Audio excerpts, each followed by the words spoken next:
नमस्ते, solid facts में आप सबका स्वागत। जैसा आप देख रहे हैं हेमंत सर हमारे साथ मौजूद हैं, बहुत स्वागत है सर आपका। सर एक बड़ी खबर ये है कि कहा ये जा रहा है कि अमेरिका के साथ जो ट्रेड डील हो रही थी वो फँस गई और ये इसलिए फँस गई है कि अमेरिका जो है वो मांसाहारी गाय का दूध भारत को बेचना चाहता था। तो एक तो ज़रा ये कि मांसाहारी दूध का कौन-सा व्यापार अमेरिका भारत के साथ करना चाह रहा है? या फिर वापस से चूँकि एक ही मुद्दा ऐसा है देश में जिसमें सरकार कंफर्टेबल है, वो है धर्म, हिंदू-मुसलमान। तो अमेरिका के साथ भी अब क्या हिंदू-मुसलमान किया जाएगा? अमेरिका में मुसलमान भाई मूल निवासी तो है नहीं और अमेरिका के साथ हिंदू-मुसलमान करके भारत में किस तरीके से फ़ायदा होगा सरकार को, भारतीय जनता पार्टी को, ज़रा ये भी समझ लें हम आपसे, हेमंत सर। राम प्रकाश जी नमस्कार आपको, सारे दर्शक साथियों को।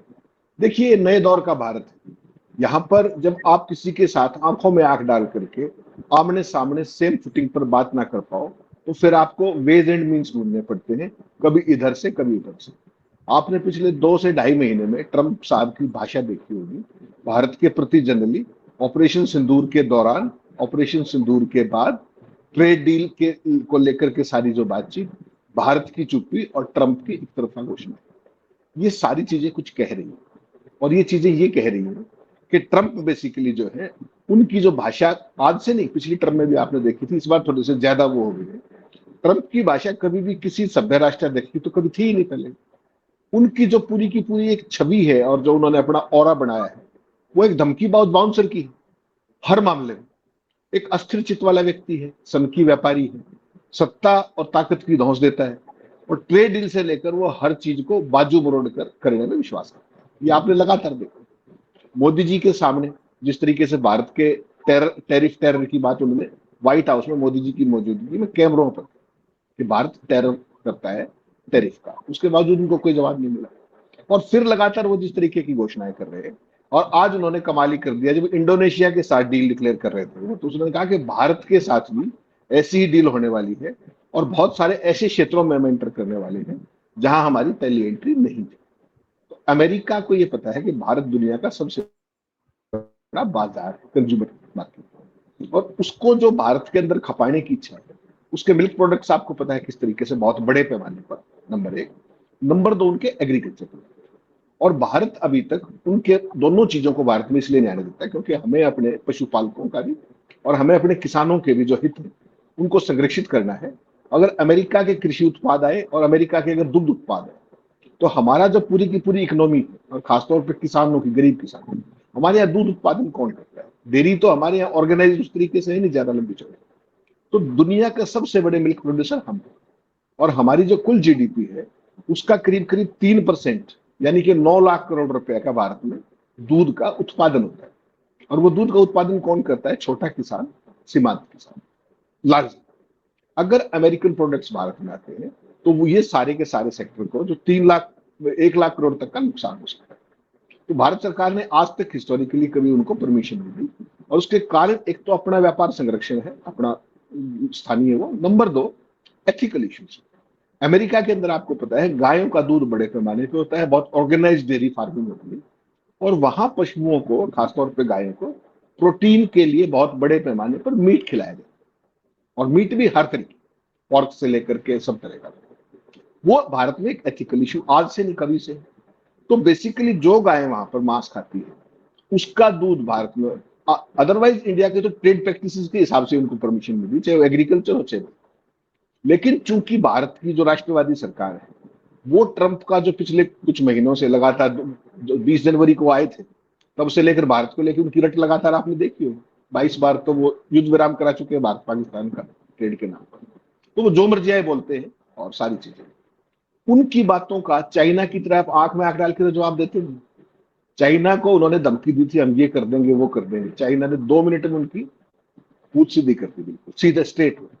सबसे पहला काम किया कुछ नहीं, केवल और केवल जो रेयर अर्थ मटेरियल था और जो मैग्नेट्स थे उसकी सप्लाई बंद कर।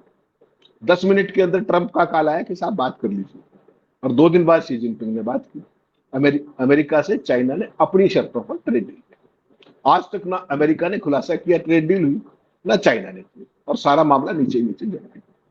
ट्रंप को डील करने का केवल एक तरीका है, उसके साथ आंखों में आंख डाल करके कैमरे पर बात करिए उसी की भाषा में, तो वो समझता है जो चाइना ने। हमारे यहाँ तो ना तो प्रधानमंत्री कभी जवाब देते हैं, ना आपने हमारी जो भी नेगोशिएटिंग टीम है यूएस के साथ ट्रेड की, उसका कोई एक शब्द सुना हो आपने? कभी अपने जो गोयल साहब हैं, पीयूष गोयल, कई दौरे कराए अमेरिका के इस मामले में, उनकी कोई बात सुनी है? एक ही बात है, हम अपने हित में करेंगे, जरूरी अभी बयान दिया था पहले। उसके बाद ट्रंप ने फिर बोल दिया। ट्रंप कहे क्या रहे हैं, जरा उसको देखिएगा। उन्होंने कहा भारत, आज जो उन्होंने कहा था, उन्होंने कहा कि भारत बहुत सारे क्षेत्रों को हमारे लिए खोलने को तैयार है। भारत के क्षेत्र बंद कौन से हैं? दो ही बंद है, एग्रीकल्चर और मिल्क। इसके अलावा तो कोई क्षेत्र उस तरीके से बंद नहीं। तो पहली बात तो ये कि वो एक तरफा घोषणा करते जा रहे हैं महाराज, और यहां से बोलने वाला कोई नहीं। अब ऐसे में भक्तों का क्या करोगे आप? पूरी दुनिया ये देख रही है कि चाहे अमेरिका का मामला हो, चाहे अपने चीन का मामला हो, चाहे पाकिस्तान का मामला हो, जो हमारे राष्ट्रवादी 56 इंच इशू ग्रुप, वो किसी का भी ना तो लाभ नाम ले पाते, ना जवाब दे पाते। पॉलिसी मैटर पे कहीं उनकी कोई टिप्पणी नहीं, किस तरीके का कोई सवाल जवाब। लेकिन तो ऐसे में अब क्या किया जाए? तो मैंने खबर भेजी आपको, वो भक्तों को दिखाइएगा वो खबर, उसका हेडिंग बड़ा इंटरेस्टिंग। मैं उसी पे आ रहा था सर कि जो इस तरीके की सारे डिजिटल से मतलब सभी मीडिया हाउसेस ने सेम इसी पैटर्न पे खबर लिखा है। तो एक जो प्रचलन चलता है या जो आरोप लगते हैं कि एक कहीं जगह सेट है, वहीं से खबरें निकलती हैं, भेज दिया जाता है कि आपको ये चलाना है, दिखाना है, बताना है, और वो है। तो उस पैटर्न पे तो क्या माना जाए कि भारत सरकार भले ही अपने मुंह से तो हमारे देश का कोई जिम्मेदार मंत्री, प्रधानमंत्री कुछ नहीं बोल रहे हैं, लेकिन मीडिया के माध्यम से वो अमेरिका का विरोध कर रहे हैं? क्या इस खबर को इस रूप में देखा जा सकता है? नहीं नहीं, राम प्रकाश जी विरोध नहीं कर रहे, माहौल बना रहे हैं। सनातन को मजबूत करना है, और जो भगत सेना है उसको धर्म की पुड़िया चटा के कहना कि देखो, गाय के मामले में हमने समझौता नहीं किया। हमने गाय का मांसाहारी दूध, जो मांसाहारी गाय थी उसका दूध, हमने उस पर हमारी डील अटक गई है। हम ट्रंप को बोल दिया। वो माहौल तो फिर पॉमेरियन मीडिया बनाएंगे ना अपने हिसाब से, हुआ हुआ करके, जो आपकी पूरी गिदड़, जो गिदड़ों की जो टोली है पूरी, जो बिना सवाल की है, और जो आपके जोशी जी हैं वो एक व्हाट्सएप करते हैं। तो heading, comma, full stop, sign of exclamation, question mark, story की लेंथ, स्टोरी की प्लेसमेंट सारी जोशी जी तय करते हैं, चाहे वो प्रिंट मीडिया हो, चाहे इलेक्ट्रॉनिक मीडिया हो। और सबके अंदर एक बहुत जबरदस्त दौड़ है कि कौन कितना ज्यादा खुश कर सकता है। उनको देश से कोई मतलब नहीं, देश की नीतियों से कोई मतलब नहीं, देश के किसान से मतलब नहीं है, देश के दूध उत्पादक से कोई मतलब नहीं। उनको मतलब है कि मोदी जी का डंका बजता है। और वो डंका कैसे बजेगा? कि मांसाहारी गाय का ये हमें, अच्छा उसमें लिख दिया प्रमाण पत्र जरूरी है।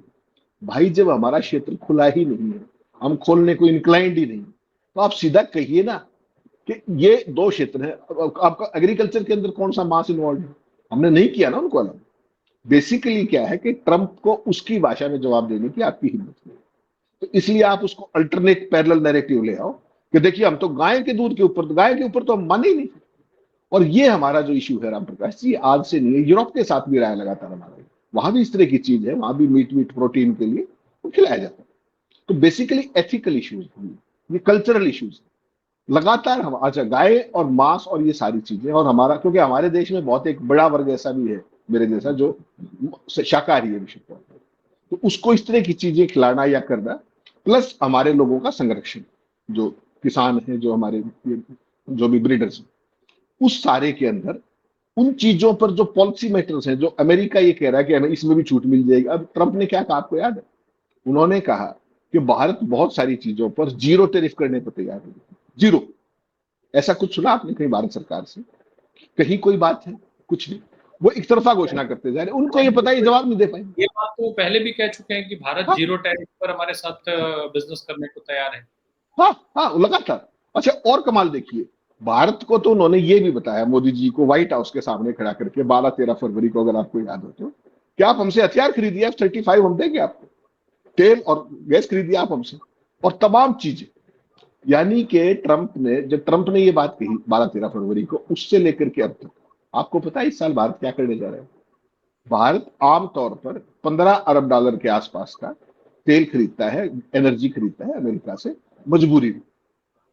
इस बार जैसे ही ट्रंप ने कहा, वो बढ़कर के $25 अरब होने वाला है। यानी कि ट्रंप ने एक हल्की सी, हमारा उसके साथ जो भी ट्रेड डेफिसिट है, उसको आप, अमेरिका से आप एनर्जी लेके आएंगे, अमेरिका से आप कच्चा तेल लेके आएंगे, आपको पता है डिस्टेंस कितना है? 15,000 किलोमीटर, जबकि आपको 3,000 किलोमीटर पे मिलता है। महंगा मिलेगा, लंबी दूरी से लाना पड़ेगा, ट्रांसपोर्ट चार्जेस बढ़ेंगे। आपको पता है, आपने क्या नाम है, रशिया के साथ, रशिया से हमारे सस्ता तेल मिलता है, लेकिन नहीं, हमसे खरीदो, और राष्ट्रवादी सरकार ने वहां से तेल खरीदना शुरू कर दिया, जबकि यहाँ पड़ोस में तमाम देश हैं गल्फ में लेके समझ। तो ट्रंप ने बाजू मरोड़ी, सीधा $10 अरब का भारत के ऊपर। वो $10 अरब मोदी जी अपनी जेब से दे रहे थे, वो स्टेट एक्सचेकर का पैसा है। बाजार का, मुक्त बाजार का नियम क्या होता है? जहां आपको बेहतर चीज मिले, जहां आपको सुलभ चीज मिले, जहां आपको सस्ती चीज मिले, आप वहां से खरीदेंगे। यहां आप ट्रंप की एक धमकी से $10 अरब का कच्चा तेल और ये खरीदने को तैयार हो गया, खरीदना शुरू कर दिया लगातार। रशिया से कम हो रहा है, गल्फ से कम हो रहा है, अमेरिका से खरीद रहे हैं। क्यों? उसको पता है कि जो कहोगे ये मानेंगे। ऐसे ही वहां का जो ट्रेड का जो बॉस है, डेविड क्या नाम है उसका, उसने कहा कि हथियार हमसे खरीदो, चाइना पाकिस्तान में इसका क्या नाम, रशिया से कोई मतलब नहीं, हमसे हथियार खरीदो, ये रशिया वशिया का धंधा बंद करो। वहां के व्यापार प्रतिनिधि की ये हिमाकत कि भारत जैसे इतने बड़े देश को, चौथी अर्थव्यवस्था दुनिया की, उसको ये बताए कि हथियार कहां से खरीदने हैं। यानी कि हमारी सोर्सिंग कहां से होगी, पहले तो अकेले ट्रंप बताया करते, अब उनके वाणिज्य मंत्री बताने लगे। तो आपकी विदेश नीति, आपकी संप्रभुता यहां लाके खड़ी कर दी राष्ट्रवादियों ने। और तड़का केवल एक है कि सनातन की मजबूती के लिए, देखिए गाय के मामले में हमने समझौता नहीं किया, बाकी क्या क्या समझौते किए वो नहीं बताएंगे। जो चीजें ट्रंप थोपने की कोशिश कर रहे हैं उस पर आप मुंह नहीं खोल रहे। केवल और केवल एक ही चीज है कि लोगों का ध्यान भटका के रखो। देखो जब धर्म की बात आई ना, तो हम अमेरिका के सामने नहीं झुके, हमने ट्रंप को भी मना कर। अब ये अब जो खुराक है राम प्रकाश जी, ये है वो हिंदुत्व की जो वो चीज है। बेसिकली आप सीधा कहिए ना कि इन दो क्षेत्रों में कोई एंट्री नहीं है, सॉरी, अगर आप में हिम्मत है तो सीधा ये क्या चीज बढ़ा रहे हैं आप? तो इसमें तो आपने गाय लगा दी, एग्रीकल्चर में क्या करेंगे, तमाम और क्षेत्र उनमें क्या करेंगे, तेल क्यों खरीद रहे हैं उनसे बाजू मरोड़ने से, बताइए आप। तो इन सवालों का आपके पास जवाब नहीं है। वहां पर जाकर के ये बताते हैं, उड़ीसा में जाकर के ट्रंप साहब मुझे लंच पे बुला रहे थे, मैंने मना कर दिया। ट्रंप साहब ने तो 22 बार ये भी कह दिया कि मैंने ट्रेड के लिए भारत पाकिस्तान का सीज फायर करा दिया। दे देते जवाब, दे दिया क्या? एक और चीज है सर, आपने अभी हथियारों का जिक्र किया, हथियारों की खरीद का जिक्र किया।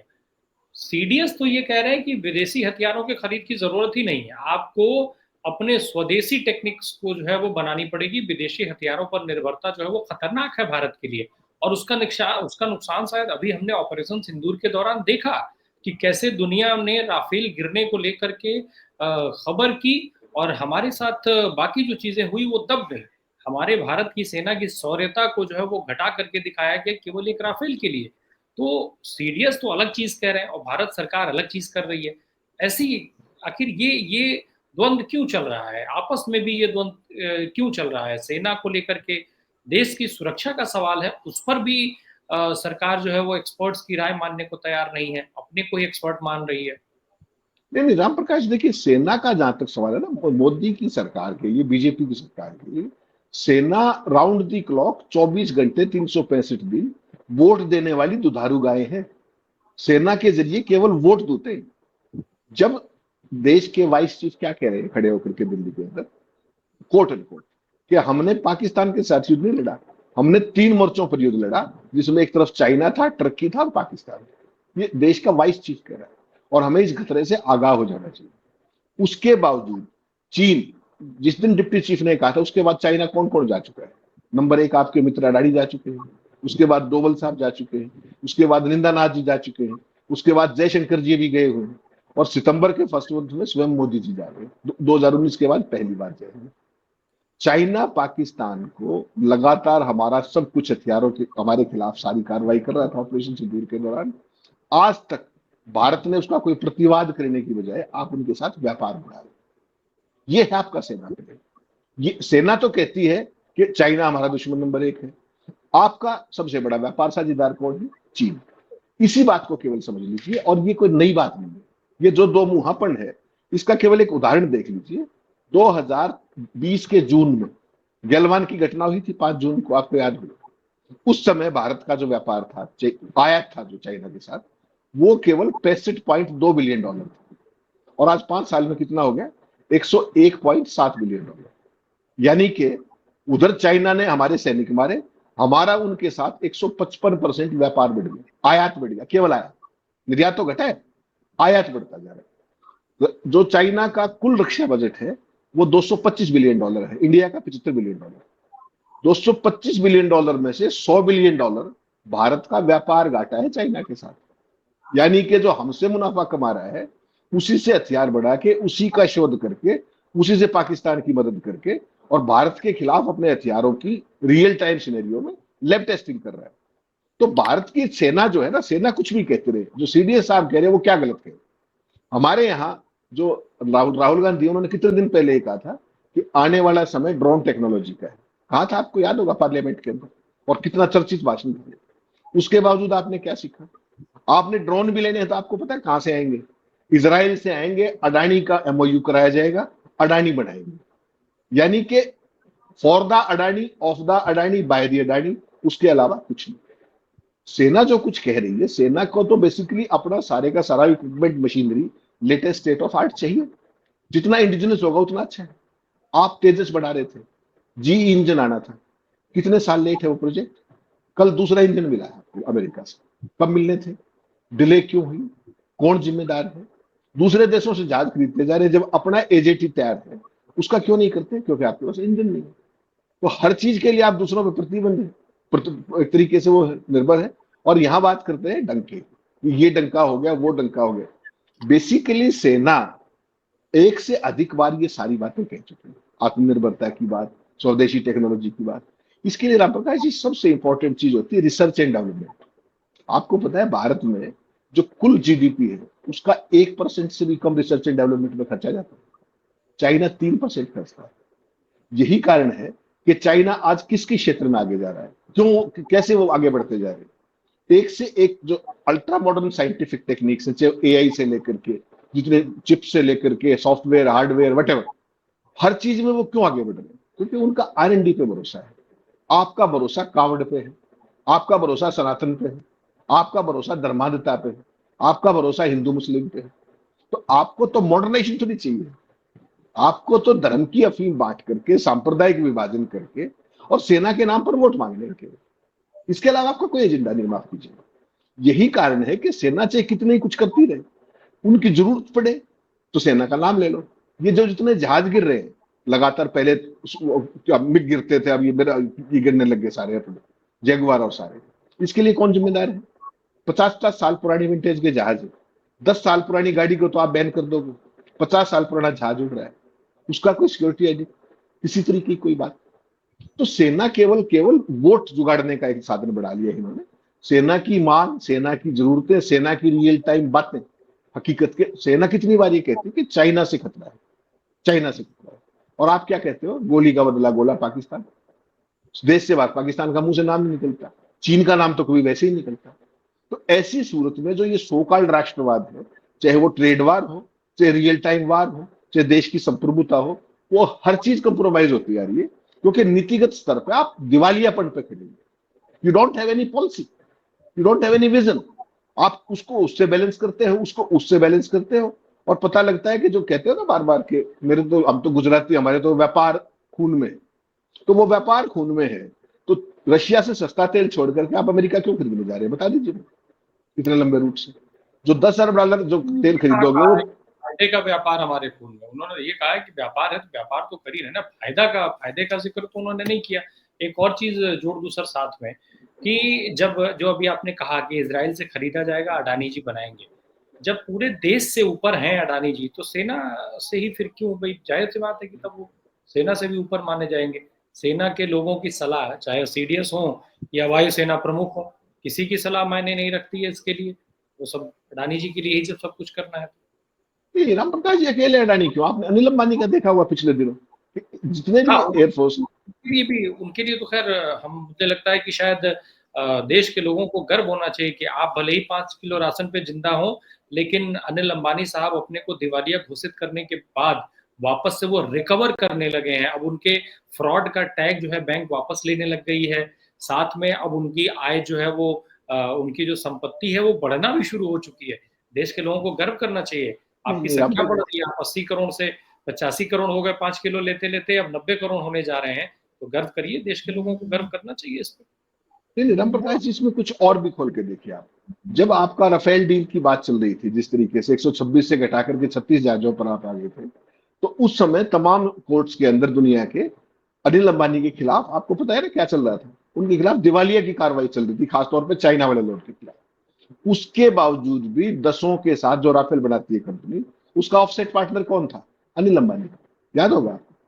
अभी लेटेस्ट खबर ये है, कई दिन पहले आपने देखा होगा कि एयरफोर्स के जो फाइटर एयरक्राफ्ट जितने भी, उनकी मेंटेनेंस का जिम्मा अनिल अंबानी को दिया गया। सोच के देखिएगा, अनिल अंबानी को मेंटेनेंस का जिम्मा दिया गया। ड्रोन कौन बना रहा है? अपने क्या नाम, अडानी साहब। किसकी मदद से? इजराइल की मदद से। यानी कि इजरायली टेक्नोलॉजी यहाँ पे उसको असेंबल करो और भारत सरकार को, भारतीय सेनाओं को।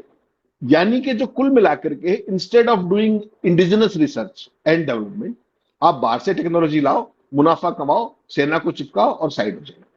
अगर ये आपकी R&D है तो फिर तो सेना ठीक ही कह रही है कि हमें तो इंडिजिनस चाहिए। आप बाहर से ला करके क्या करेंगे? जब तक आपका अपना मैन्युफैक्चरिंग बेस डिफेंस सेक्टर में नहीं होगा, तब तक सेना की इस तरह की समस्याएं रहेंगी लगातार। लेकिन किसी का कोई विजन ही नहीं है ना, कोई समझ ही नहीं है किसी चीज की, तो उसमें जैसे आए मर्जी करते रहिए। सवाल ये नहीं है, सवाल ये है जो आज CDS ने फिर कहा, जो ऑपरेशन सिंदूर के दौरान जो सेना की जो कमियां दिखी हैं कहीं ना कहीं, जो फाल्ट लाइन्स उभरी हैं, उनको तत्काल पहली बात तो आप उसको स्वीकारिए। पहली बात है स्वीकार करना। फिर उसके एनालिसिस कीजिए कि हम इसको बेहतर कैसे कर सकते हैं, और उसके बेसिस पे आप एक रोड मैप बनाइए टाइम बाउंड। उसके लिए तो कोई कमेटी बनी नहीं, उसके लिए कहीं कोई चर्चा परिचर्चा नहीं। आपने तो यही नहीं बताया कि हमारे जहाज कितने गिरे हैं, क्या नफा क्या नुकसान, कुछ नहीं। तो सेना, मैंने जैसे कहा, सेना का काम, सेना की जो भी अचीवमेंट्स हैं, वो केवल इनकी वोट जुगाड़ दीजिए। सेना की जो असली समस्याएं हैं, सेना की जो चुनौतियां हैं, उन पर ये बात कभी नहीं करेंगे। सेना की वर्दी खींच पहन के फोटो खिंचवा लेंगे, S-400 बैकग्राउंड में होगा, MiG-29 बैकग्राउंड में होगा। पूरे देश के लिए प्रचार के लिए सेना की बैकग्राउंड में वर्दी पहन के वो प्रचार का पूरे देश के सभी पेट्रोल पंपों पे, नुक्कड़ चौराहों पे मोदी जी फाइटर पायलट की उसमें आ जाएंगे। लेकिन जो असली सवाल CDS कहें, चाहे डिप्टी चीफ कहें, चाहे हमारे डिफेंस अटैची कहें, उनके सवाल ना तो समझ में आएंगे, ना उनका जवाब मिलेगा। केवल किसी भी मामले में किसी कॉलोनी की कैसे मदद की जाए, चाहे ड्रोन बनवाने का मामला हो, चाहे उनकी मेंटेनेंस, जहाजों की मेंटेनेंस का मामला हो, तो पूरे का पूरा system of the colony, for the colony और बाय द कॉलोनी, इस दिशा में कैसे जाए, पूरा फोकस इस पे है। जबकि डिफेंस सेक्टर में भारत में आपको पता है ना, HAL, हमारा जो ये था राफेल का जो मामला था खरीद का, उसमें क्या था कि 18 जहाज हम खरीदेंगे रेडीमेड, और उसके बाद हम क्या करेंगे, 108 यहाँ पे असेंबल होंगे और टेक्नोलॉजी ट्रांसफर होगी। 1/3 रेट में जहाज थे। उस डील को कैंसिल करके ना तो आपको आज तक टेक्नोलॉजी मिली, हालत यह है कि आपको राफेल का सोर्स कोड भी नहीं मिला। पता है ना आपको, कोई नई चीज आप राफेल में इंटीग्रेट नहीं कर सकते अपने यहाँ पे इंडिजिनस। जो वो दे देंगे फ्रेंच, वही आपको करना पड़ेगा। ऐसी डील कभी आपने भारत के इतिहास में सुनी थी क्या? भारत ने तो बहुत बड़े बड़े सौदे किए, सुखोई 30M की आई, मिराज, जैगवार, पता नहीं हमारे पास क्या क्या है। तो जाके चुपचाप कह दिया 36 जहाज खरीदेंगे 126 की बजाय, यूनिलेटरली, कहीं कोई सीसीएस की, कुछ कोई मीटिंग। तो ये एक खास तरीके की जो डेमोक्रेसी के अंदर विम्स के साथ फैसले करने की बात है, उसमें सेना कहाँ रहेगी? जब 126 जहाज आ रहे थे वो 36 हो गए, और सेना, आपको पता है आज के दौर में दोनों मोर्चों पर हमारा लगातार चुनौती आपने देखी है अभी सिंदूर के दौरान, उसके बावजूद हमारी जो स्क्वाड्रन स्ट्रेंथ है एयरफोर्स की, इतिहास में लोएस्ट है। और आप क्या कर रहे हैं? आप अमेरिकी जी इंजनों का इंतजार कर रहे हैं, और अखबार क्या छाप रहे हैं कि भारत को बहुत बड़ा तोहफा मिला है जी इंजन से, दूसरा इंजन मिल गया। वो नालायक ये सवाल नहीं पूछ रहे कि कब ड्यू थे, क्यों देरी हुई, और इसके लिए क्या पेनल्टी क्लॉज लगाया जाएगा अमेरिका पर, ये सवाल नहीं। अखबार की भाषा है बधाई देने की कि अब मिलेंगे नए फाइटर जहाज। सोचिए आप, तो जो सरकार भी जो वो बेशर्मी नहीं कर सकती, वो अखबार कर रहे हैं। आज मैं अखबार देख रहा था सुबह कि दूसरा इंजन मिला। वो मिलना कब था, देरी कब हुई, पीनल क्लोज को कब इन्वॉक करोगे? चाइना की जी और अमेरिका की जी कंपनी है, उसको टाइट कीजिए आप। वो तो आपकी हिम्मत नहीं है, तो बधाई देने चल पड़े। जो एयरफोर्स चीफ क्या कह रहे थे HAL के अंदर खड़े होकर कि आपका एक भी प्रोजेक्ट टाइम पे नहीं है, तो उसके लिए क्या केवल HAL जिम्मेदार है क्या, या आपका ओवरऑल सिस्टम जिम्मेदार है? HAL को तो जो मिलेगा वही कर पाएंगे वो। आप उनके अच्छे भले उनको बनाने थे सारे के सारे राफेल यहाँ पे, वो सारे डील ही कैंसिल कर दी। अब फ्रांस से अपने रेडीमेड बनना शुरू कर दिया, कर लीजिए, क्या करेंगे आप? टेक्नोलॉजी अपग्रेड कैसे होगी, इंडिजिनस टेक्नोलॉजी मजबूत कैसे होगी, उसका समझ नहीं है, ध्यान नहीं है, जो मर्जी आए करते रहिए। मेन मुझे तो लगता है कि मुख्य उद्देश्य शायद यही था कि किसी तरीके से स्वदेशी कंपनियों पर सवाल उठा करके ये सारी डील विदेश को ट्रांसफर करिए, सब कुछ विदेश में हो। ये एक पूरा पैटर्न सेट किया गया था। खैर, अब इस पूरे प्रकरण में ट्रेड डील को लेकर के जिस तरीके से ट्रंप ट्रेड डील के इस्तेमाल करने का दावा करते रहे हैं, हमारी सरकार हमारे प्रधानमंत्री पर लगातार सवाल उठता रहा है और उनकी चुप भी उस सवाल को और बल देती रही है। उसमें एक और कड़ी जो है ट्रंप ने जोड़ दिया है इस नए दावे के साथ, और साथ में भारत की सरकार के इशारे पर मीडिया अब काउंटर कर रही है, जैसा उसने ऑपरेशन सिंदूर के दौरान किया था।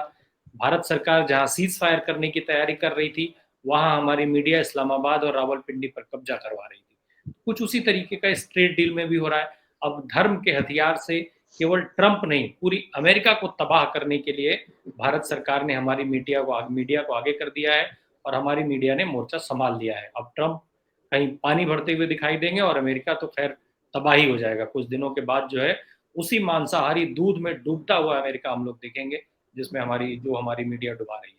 बहुत बहुत धन्यवाद हेमंत सर, से बात करने के लिए। Thank you so much.